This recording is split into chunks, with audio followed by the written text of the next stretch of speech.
नमस्कार, मैं हूं अमित और आप देख रहे हैं आंखें न्यूज 24। आइए नजर डालते हैं आज के महत्वपूर्ण खबरों पर।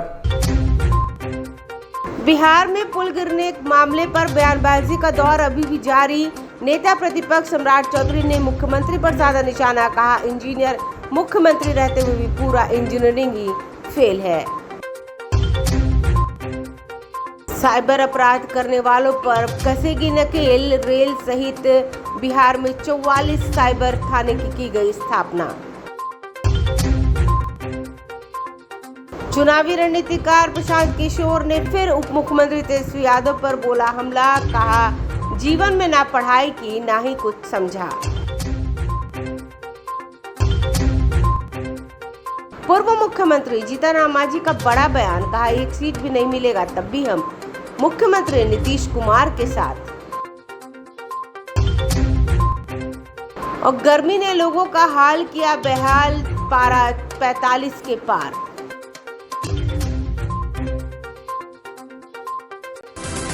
अब खबरें विस्तार से। इस खबर के प्रायोजक हैं Lohia Nagar Mount Carmel High School, Gyansthali High School और LMC कम्युनिकेशन। बीजेपी के प्रदेश अध्यक्ष सम्राट चौधरी ने बिहार सरकार पर निशाना साधते हुए उन्होंने कहा कि इससे पहले मैं यहां पीपा पुल बनवाना चाहता था। 2014 में स्ट्रक्चरल पुल का निर्माण हम लोग चाहते थे, लेकिन मुझे क्या पता था एक इंजीनियर मुख्यमंत्री रहते हुए पूरा इंजीनियरिंग ही फेल हो जाएगा। ये बहुत ही दुर्भाग्यपूर्ण है। भागलपुर खगड़िया को जोड़ने वाला ये पुल बहुत ही महत्वपूर्ण था, लेकिन यह भ्रष्टाचार की भेंट चढ़ गया और जो आज इस तरीके के हालात बन गए हैं। इससे पहले भी पूर्णिया में कई पुल गिरे हुए हैं, लेकिन सरकार कोई उचित कदम नहीं उठाती है। आइए आपको सुनवाते हैं और क्या कुछ कह रहे हैं सम्राट चौधरी। तो हमारा ड्रीम रहा, मैं यहाँ पहले पीपा पुल बनाना चाहता था और बाद के कालखंड में 2012 से मैंने इसकी शुरुआत की और यहाँ एक फुल स्ट्रक्चर्ड पुल बनाने का सपना देखा। 2014 में इसको स्वीकृति दिलाकर शिलान्यास कराया। मैं क्या जानता था कि एक इंजीनियर मुख्यमंत्री बिहार में हो और पूरा इंजीनियरिंग ही फेल हो गया हो। यह अत्यंत ही दुर्भाग्यपूर्ण है। सुल्तानगंज और अगवानी घाट के बीच ये दो जिलों को जोड़ने वाला था। भागलपुर और खगड़िया को जोड़ने वाला ये पुल बन रहा था, लेकिन ये जो विकास मॉडल है नीतीश कुमार जी का, ये भ्रष्टाचार के भेंट चढ़ गया। यहाँ भ्रष्टाचार के चलते ये सारे पुल ध्वस्त हो गए। और इसके साथ साथ मैं अभी कई जगह घूम रहा हूँ, पहले पता नहीं चलता था, पुल तो कई जगह ध्वस्त हुए हैं। मैं पूर्णिया में था, पूर्णिया में 4 जगह इस तरह पुल ध्वस्त हुए। इसका मतलब है कि इंजीनियरिंग पूरी तरह फेल है। और ऐसे मुख्यमंत्री जो इंजीनियर अपने आप को कहते हैं, उनको तो चुल्लू भर पानी में डूब के मर जाना चाहिए। अपर पुलिस महानिदेशक पुलिस मुख्यालय पटना में प्रेस वार्ता की गई। इस दौरान उन्होंने बताया कि आज प्रदेश के रेल सहित 44 साइबर थाने की स्थापना की गई है। जैसा कि आज के समय में डिजिटल चीजों का उपयोग काफी हो रहा है। कंप्यूटर, लैपटॉप, मोबाइल समेत कई ऐसे उपकरण का इस्तेमाल आज के समय में किया जा रहा है, जिससे युवाओं को फायदा भी हो रहा है, लेकिन कुछ असामाजिक तत्व के लोग इसका अपराधीकरण भी करने लगे हैं। आज कई ऐसे साइबर गिरोह हो गए हैं जो सीधे साधे बुजुर्ग, महिलाएं एवं युवाओं को अपना शिकार बनाकर ऑनलाइन लालच देकर ठगी करते हैं, ऑनलाइन शॉपिंग कर लेते हैं और कई जगह से पैसे का गबन कर लेते हैं। साइबर अपराध से आर्थिक क्षति पहुंचती है, बल्कि इससे राज्य के सरकारी विधि व्यवस्था भी प्रभावित होती है। सभी थानों के लिए कुल 660 पुलिस बल दिए गए हैं। आइए आपको सुनवाते हैं और क्या कुछ कह रहे हैं। प्रयास कर रहे हैं। कुछ विशेष ऐसी यूनिट्स हैं जिनमें प्रशिक्षण दिया जाएगा पुलिस पदाधिकारियों को निकट भविष्य में। उनके साथ भी आर्थिक अपराध इकाई अपना संपर्क स्थापित कर रही है और इसमें हम लोगों को सहमति भी प्राप्त हो गई है पुलिस मुख्यालय की। जल्द ही वहां पर भी हम लोग अपने अधिकारियों को भेजकर इसमें बेटर ट्रेनिंग करवाएंगे। इसी के साथ ये थाने जन जागरण और अवेयरनेस का भी काम करेंगे, लोगों को जागरूक करेंगे। साइबर के अपराधों से किस प्रकार से बचाव हो सके उसकी भी जानकारी दी जाएगी और हर कोशिश की जाएगी कि साइबर अपराधियों के विरुद्ध जो कांड है उन पर कार्रवाई हो। जो इनके गिरोह हैं इनके विरुद्ध ऑपरेशंस चले। सभी साइबर थानों के पास अपना बल, गाड़ी, सारी चीजें दी गई हैं। साथ ही साथ जो हमारे हॉटस्पॉट्स हैं साइबर के, वहां विशेष अभियान हमारे खुद एसपी साहब इसको मॉनिटर कर रहे हैं। आर्थिक अपराध इकाई से हमारे रेगुलर टीम्स जा रही हैं और अब इन थानों के बनने से ऐसे गिरोहों पर, ऐसे ठिकानों पर जहां पर ये लोग बैठ के ऑपरेट कर रहे हैं, इनको अब ध्वस्त करने में, इनके विरुद्ध कार्रवाई करने में हम लोग को सहायता मिलेगी और शीघ्र इसमें अच्छे परिणाम सामने आएंगे। तो मेरी तरफ से तो अभी इनिशियल यही है, बाकी आप लोगों को कुछ और अगर इसमें पूछना है तो डेटा सहायक होंगे। सरकार ने इसके लिए 660 पदों को अलग से सृजित भी किया है, जिसमें थाना अध्यक्ष से लेकर सिपाही तक के पद इसमें शामिल हैं। तो कुल मिलाकर एक अच्छी व्यवस्था हुई है। जनता के जो बहुत पुरानी समस्याएं थी कि लोगों की शिकायतें दर्ज नहीं होती थी, इधर से उधर उनको जाना पड़ता था, तो वो इन थानों के स्थापित होने से बिल्कुल उसका समाधान होगा। और ये बिल्कुल पीपल फ्रेंडली रखे गए हैं, इसमें किसी तरह की फॉर्मेलिटीज नहीं रखी गई हैं। किसी भी तरह की कंप्लेंट 24/7 रात में, दिन में, किसी भी समय जो व्यक्ति आएगा उसकी दर्ज होगी। इसमें अधिक से अधिक महिला और उनका भी कंपोनेंट रखा गया है थानों में। साथ ही सभी थानों का ईमेल आईडी भी क्रिएट हो रहा है, वो एनआईसी से हम लोग करवा रहे हैं, और जिससे कि लोग घर बैठे ऑनलाइन भी अपनी पिटीशन मेल से अगर थाने को भेजेंगे तो उसमें संज्ञान लिया जाएगा। तो ये हम लोगों की व्यवस्था है और ये आज से लागू हो गई है और हमें उम्मीद है कि इसमें जो भी अधिकारी हैं उनका प्रशिक्षण भी हम लोगों ने एक राउंड करवा दिया है। लगभग 1000 से ऊपर थानाध्यक्षों को प्रशिक्षण दिया भी गया है और पुलिस पदाधिकारियों का रेगुलर प्रशिक्षण ईओयू में चल रहा है। हम लोगों का लक्ष्य है कि अगले 6 महीने में जितने भी अनुसंधानकर्ता स्तर के पदाधिकारी हैं, इंक्लूडिंग डीएसपी से लेकर सब इंस्पेक्टर तक, वो कन्विक्शन की प्रक्रिया अभी फिलहाल काफी धीमी है, क्योंकि साइबर अपराध में पहले कांड दर्ज नहीं होते थे। कांडों का दर्ज होने का सिलसिला कोविड के बाद से तेजी में आया है, जब से हम लोगों ने इस पर विशेष ध्यान देना शुरू किया है। और जैसा मैंने आपको बताया कि जिलों में क्योंकि साइबर थाने थे नहीं बने हुए, इसलिए ज्यादातर शिकायतें ऐसी आती थी कि लोगों की कंप्लेंट समय पर दर्ज नहीं होती। साइबर में सबसे महत्वपूर्ण चीज होती है समय। अगर आपकी शिकायत समय पर पुलिस के पास पहुंच गई तो उसमें अपराधी भी पकड़े जाएंगे, आपकी खोई हुई राशि भी मिल सकती है और सुराग भी मिलता है। नहीं तो विलंब होने में इन केसेस में डिटेक्शन एक बड़ी प्रॉब्लम है। दूसरा ये है कि इसमें बहुत से ऐसे प्लेटफॉर्म्स हैं जिनसे हमें परमिशन लेनी पड़ती है उनके इन्वेस्टिगेशन के लिए, तो उसमें भी समय लगता है। मगर अब ये कार्य तेजी पर है और हमारे यहाँ पिछले वर्ष लगभग 1500 के आसपास केस दर्ज हुए हैं पूरे राज्य में। इस साल अभी भी जून में हमको लगता है 1100-1200 केस दर्ज हो चुके हैं, उन पर कार्रवाई हो रही है। और इंस्पेक्टर अब जो आयु बने हैं उसका पर्पस यही है कि ये ट्रेंड, बेटर इक्विप्ड लोग रहेंगे जो डिजिटल एविडेंस को इन्वेस्टिगेशन में बेटर यूज करेंगे। तो अब इसमें भी गति आएगी और कन्विक्शन रेट हमारा जरूर बढ़ेगा। इस ओर हम लोग काफी सीरियसली देख भी रहे हैं। उसमें हम लोगों ने पहले भी कार्रवाई किया है और सभी जिलों के पुलिस अधीक्षकों से वेरिफिकेशन भी करवा रहे हैं। और इसके अलावा जो हम लोगों को रेफर्ड हुए हैं नंबर फेक, उन सभी पर एफआईआर करके उसमें इन लोगों के नंबर्स को डीएक्टिवेट करना, काफी बड़ी संख्या में डीएक्टिवेशन भी ऐसे नंबर्स का हुआ है। और केस दर्ज करके जो ऐसे लोग गलत फेक आईडीज पर नंबर दे रहे हैं, इनके विरुद्ध कार्रवाई भी हुई। तो ये तो निरंतर प्रयास है, ये ऑनगोइंग प्रोसेस है, ये चल रही है। कितने नंबर आइडेंटिफाई किए गए, डीएक्टिवेट किए गए? ये काफी बड़ी संख्या है। हमको लगता है कि उसमें एसपी साहब बता देंगे उसका एग्जैक्ट फिगर क्या है, बट रफली कितना है हम लोगों का? हम लोगों की तरफ से 10,000 के आसपास। 10,000 के आसपास ऐसे भेजे डाल के 2,30,000। दैट इंक्लूड्स आप लोग का जो है सर 230, ये इंक्लूडेड है ये?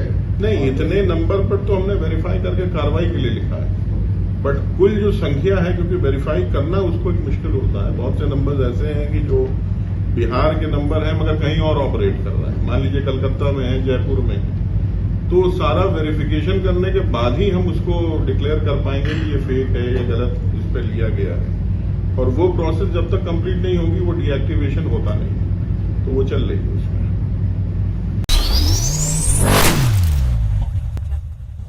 जन स्वराज के संस्थापक प्रशांत किशोर ने कहा कि बिहार में जितने भी आदमी हैं, क्या अनपढ़ आदमी हैं? क्या मैं बिहार का नहीं हूं?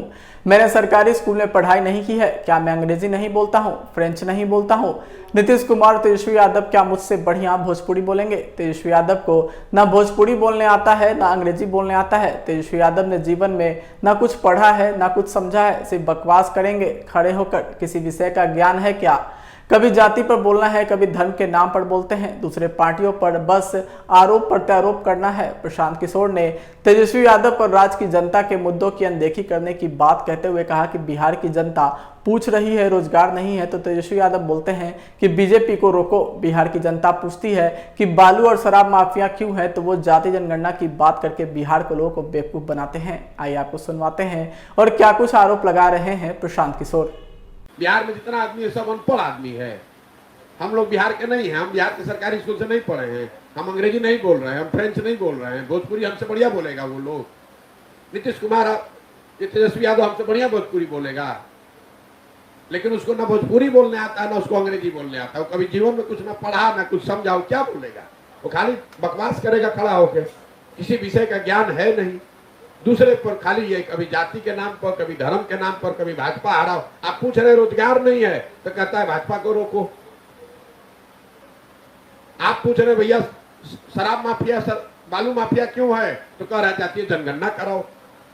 अरे कराओ भाई जातीय जनगणना, पहले ये ना बताओ कि शराब माफिया और बालू माफिया से जुड़े हुए लोग, पत्रकार बंधु आप लोग बैठे हुए हैं, कौन लोग हैं? आप नहीं जानते कि राज्य के स्तर पर बालू माफिया कौन है? एक दल के सारे लोग हैं जो बालू माफिया का यहाँ काम कर रहे हैं, सबको मालूम है।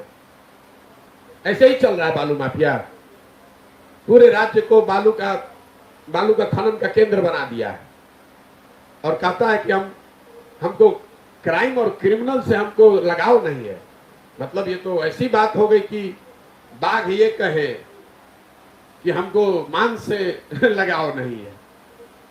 आरजेडी का लीडर कह रहा है कि हमको क्राइम से मतलब, हम तो क्राइम और क्रिमिनल से सिंपैथी नहीं है। भाई तुमसे, तुम्हारे पार्टी से ज्यादा क्रिमिनल और क्राइम करने वाले लोग इस देश में किस पार्टी में? बताओ, इस देश में किस पार्टी में आरजेडी से ज्यादा क्राइम और क्राइम से जुड़े हुए लोग जितने आरजेडी में हैं, आप बताइए ना किस पार्टी में इतने लोग हैं? हम तो आपको कैमरे पर कह रहे हैं कि क्या बात करेंगे ये लोग। समाचारों में वक्त हो चुका है एक छोटे से अंतराल का। I am Shalini Singh, principal of Lohiyanagar Mount Carmel School. Here in our school, we give best education and good environment to our students, where they can learn well. We provide here well-equipped lab, well-equipped, well-stocked library. We have here well-trained teacher also. We have a sports playground for cricket, volleyball, football, and also provision for indoor activities. So we have here security system, information and communication technology. So we have all facilities here in our school where students feel comfortable and secure.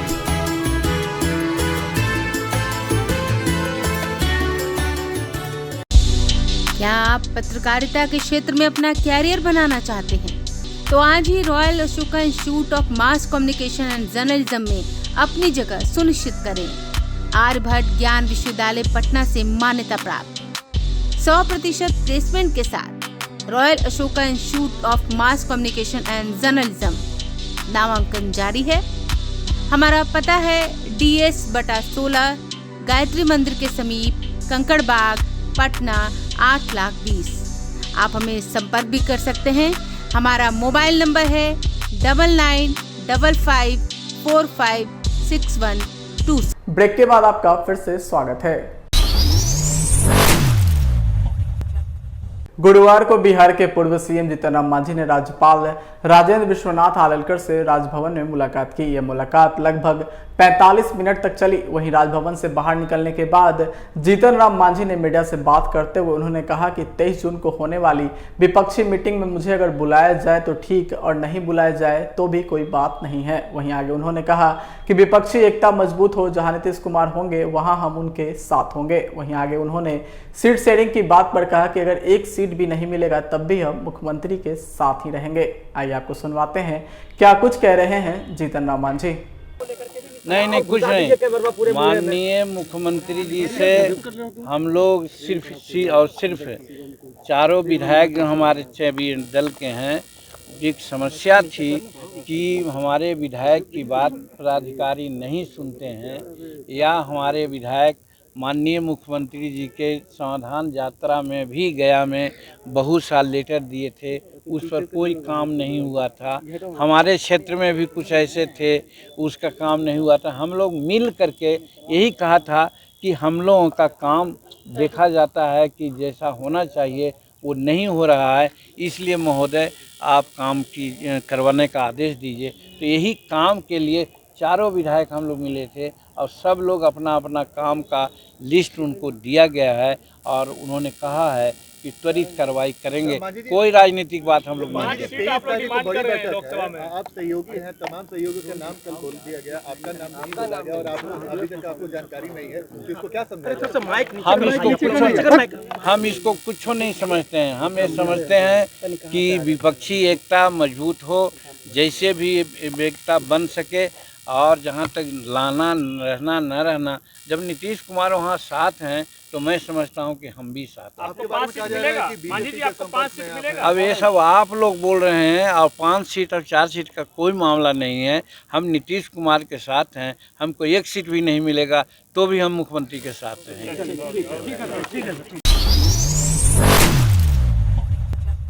Bihar में तपती गर्मी से भी राहत के कोई आसार नजर नहीं आ रहे हैं। सूबे के ज्यादातर जिलों में पारा ऊपर जा रहा है। खगड़िया में अधिकतम तापमान 45 डिग्री के करीब पहुंच चुका है। भीषण गर्मी और लू से आम जनजीवन अस्त व्यस्त है। भारतीय मौसम विज्ञान विभाग ने 12 जून तक कई जिलों के लिए हीट वेव का अलर्ट जारी कर दिया है। आईएमडी ने शुक्रवार को पटना, पूर्वी और पश्चिमी चंपारण और पूर्णिया सहित 10 जिलों के लिए भीषण गर्मी के मद्देनजर ऑरेंज अलर्ट जारी किया है, जबकि दरभंगा, नवादा और नालंदा सहित 16 जिलों के लिए येलो अलर्ट जारी किया गया है।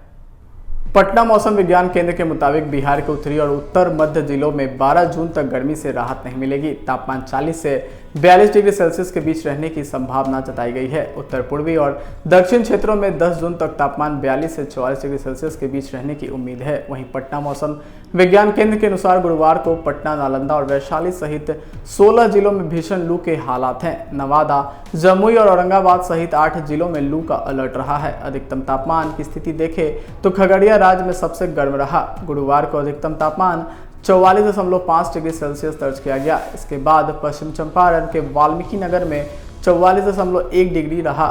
पटना भी बुरी तरह से तप रहा है। यहाँ गुरुवार को अधिकतम तापमान 44 डिग्री सेल्सियस रिकॉर्ड किया गया। पटना मौसम विज्ञान केंद्र के वैज्ञानिक आशीष कुमार सिंह ने कहा कि अगले 4 दिनों तक राज्य में शुष्क मौसम बना रहेगा। तपती गर्मी और लू से अभी राहत नहीं मिलने वाली है। हालांकि मौसम विभाग ने रविवार के बाद कुछ जगहों पर तापमान में कमी की संभावना जरूर जताई है। 10 से 12 जून तक उत्तर पूर्वी बिहार के जिलों में अलग अलग स्थानों पर बारिश के आसार जताए गए हैं। अगर ऐसा होता है तो तापमान में कुछ गिरावट आ सकती है, जिससे लोगों को गर्मी से थोड़ी राहत जरूर मिलेगी।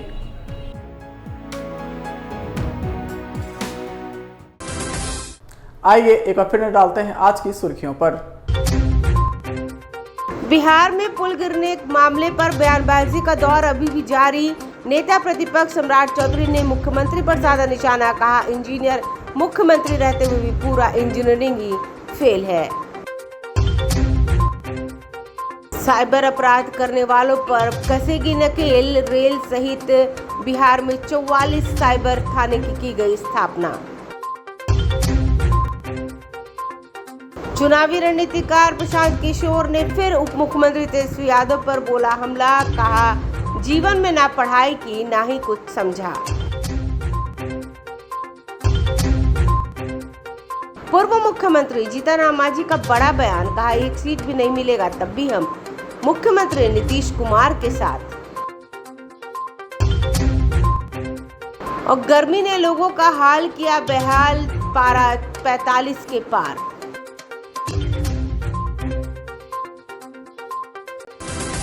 आज के लिए बस इतना ही। ताज़ा इन खबरों के लिए देखते रहें आंखें न्यूज़ 24। अगर आपने अभी तक हमारे चैनल को लाइक, सब्सक्राइब, शेयर नहीं किया है तो जल्द से जल्द हमारे चैनल को लाइक करें, सब्सक्राइब करें और बेल आइकन को दबाना ना भूलें। नमस्कार। इस खबर के प्रायोजक हैं Lohia Nagar Mount Carmel High school, ज्ञान स्थली हाई स्कूल और LMC कम्युनिकेशन।